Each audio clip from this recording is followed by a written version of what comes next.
let's start back with your father. How did he decide to come to the United States? He was well, he's the chonan, the oldest one in the family, but they were running a shoyu company or something, and he just didn't think that, he was gonna make any money. So he went to Vladivostok to see if he could start a business there. But he found out that it was too cold and he didn't like it, so he went back to Japan. Then he said, well, I'm going to America and see what I can do to make a living. So that's how he happened to come here. And I think it was around 1850 maybe. So it sounds like your father's family was quite prosperous. Yes, they were at one time. Their samurai family, had a beautiful home on top of the hill that all the serfs and workers used to bring their harvest to them. And yeah, it was. His family in Japan was quite well off, but he himself had to find a way to make his own live. He didn't want to stay there, so. So was it hard for, I guess, his parents or your grandparents to let him come to I don't know. To America? I don't think so. I don't think so, because he went to Vladivostok and left home early. And I think my father was quite an adventurer and an enterpriser, and took risks. And then he came here, and he started to work for as a houseboy. And they asked him if he could cook and all that. No, he couldn't, but he said, yes, I can. And he got started there, and then he made a little money, and he worked for a hotel, I guess. He moved on to work for a hotel. Now, before we go on with the story, what was his name? Tokyo, Tokio. Okay. Oh, let me tell you, at the very beginning when he came, I'm a descendant of an illegal alien. Yeah. Yeah, I am, because he was brought in by some railroad company. They paid his way over, and then they were supposed to go to Montana or someplace. And he says he was on the ship for weeks in those days.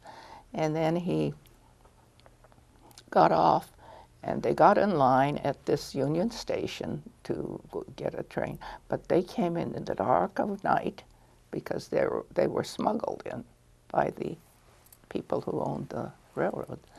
And so he was smuggled in, and he remembers walking through the cattails and all the stuff because the ship had to be out a little far. So then he was standing in line at the Union Station to be sent to Montana or someplace. And he thought, well, if I go to Montana, what kind of life is that? It's, worse than being in Japan. So when it was dark, he turned around and he ran. And he ran and he ran. And finally, he said he met up with someone, and it turned out to be a Japanese man. And so he said to the Japanese man, I have to stay someplace and eat something, So this Japanese man took him to someplace around here and showed him a dark basement with lots of berths sticking out. And he said, this is where we sleep. We get one of the berths. And so he said, well, I'm hungry. He said, I'll tell you what we'll do. And this man says he used to wash dishes for a restaurant, and they would feed him, and they'd give him a little money. And so then he could pay the 25 cents a night or something that they paid for the berth. And so he